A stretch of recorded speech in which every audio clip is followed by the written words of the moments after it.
Hello, my name is Elysia and right now I am going to talk about dreams.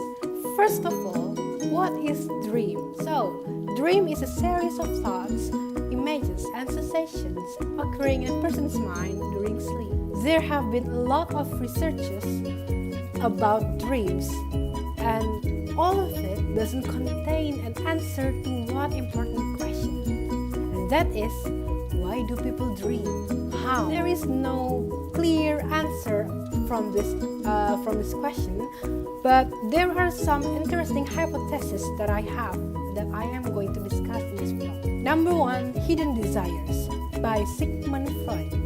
One of the first few scholars who began to study dreams was the founder of psychoanalysis, Sigmund Freud. After analyzing dreams of hundreds of his patients, Freud developed a theory which is still supported by some of his followers until now, which is that dreaming represents suppressed desires and hidden inclinations of people. According to Freud, while dreaming, people see what they want to achieve, literally or symbolically. For example, if someone had a dream that his mother has died, this doesn't mean that this person subconsciously wants to kill her. Instead, according to a Freudian interpretation, there is a certain conflict between the mother and the son, and the problem has a simple and effective solution, but the mother does not know about it. Thus, the death of the mother in a dream is an indirect symbol of resolving this. By studying dreams, the founder of the psychoanalytic method helped his patients to extract their deeply hidden fears and desires, which these people did not know existed in their subconscious mind. Number 2, a side effect of electrical activity of the brain by Alan Hobson. Freud's theory suggests rethinking of people's experiences in their dreams, but psychiatrist Alan Hobson, the author of another popular theory to explain the occurrence of dreams, argues that dreams do not carry any subconscious meanings. They are simply a result of random electrical impulses that occur in regions of the brain responsible for emotions, perceptions, and memories. Hobson referred to this theory as operationally synthetic model, according to which the brain is simply trying to interpret random signals, resulting in generation of colorful or not so vivid emotions. Operationally synthetic model may also help in explaining why some people tend to create fictional works of literature, which are essentially nothing more than a kind of waking dreams created by the interpretation of the signals received by the limbic system of the brain from the outside world. Number 3, sending short-term memories to long-term memories by Zhang Jie. Perhaps dreams are indeed the result of random nerve impulses, but what if these impulses are not random at all? This idea was suggested by psychiatrist Zhang Jie, who called it a theory of constant activation. Zhang Jie believes that the brain constantly processes many memories, regardless of whether the person is asleep or awake. When short-term memories are transferred to long-term storage and the compartments of long-term memory, dreams are created. Number 4, getting rid of useless rubbish. The so-called reverse learning theory states that dreams help people to get rid of some unwanted associations and relationships that are formed in the brain throughout the day.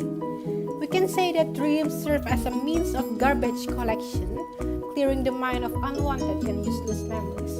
This allows to prevent an overload due to large amount of information, which inevitably enters our brain every day. Number 5, the systematization of information processed during daytime.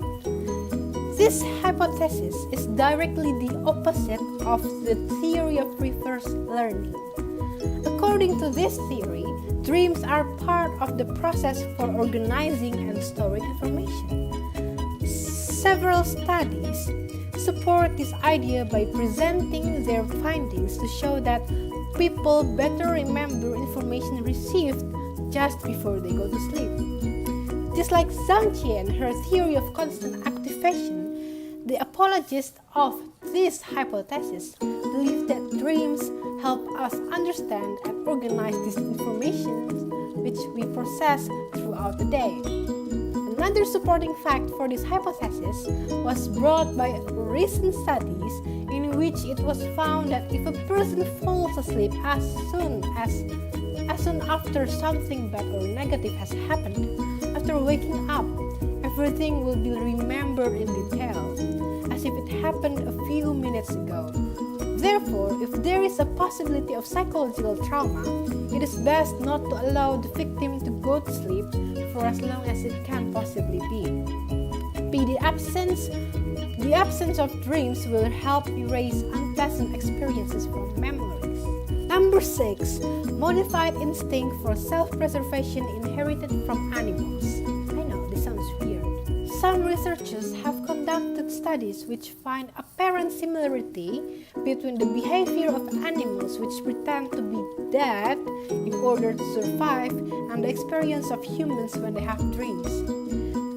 During the time of dream watching, the brain works the same way as in the waking state, except there is no signs of motor activity of the body.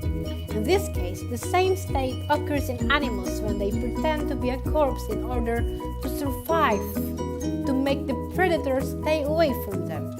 Therefore, it is possible that this ability of humans to dream was inherited from the distant animal ancestors after undergoing some changes during evolution, because modern humans surely do not need to mimic the dead-like state. Number 7. Preparation for possible threats by anti-Refonso. The theory of self-defense instinct perfectly fits with the idea of the famous Finnish philosopher and neuroscientist anti-Refonso. He suggested that biological function of dreams is to simulate various danger situations, to practice and rehearse the reaction of the body to these threats.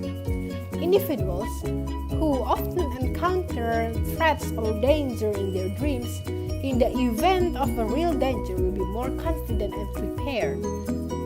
Because the situation is already familiar to them,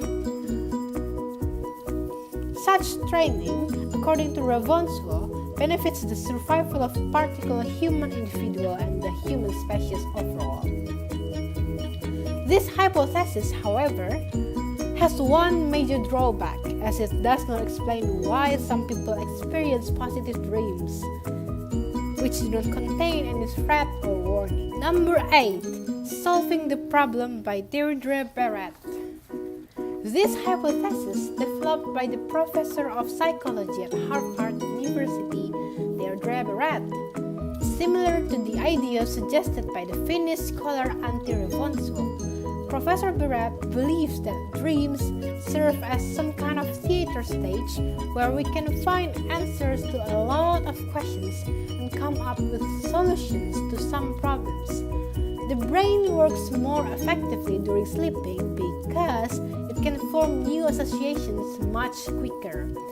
Deirdre makes this conclusion based on her research, which has found that if a person is faced with a task before going to bed, after waking up, the task will be solved faster compared to people who are simply asked to solve the task without the possibility to look up the answer in the dream. The last but not least, the theory of natural selection for thoughts by Mark Blechner.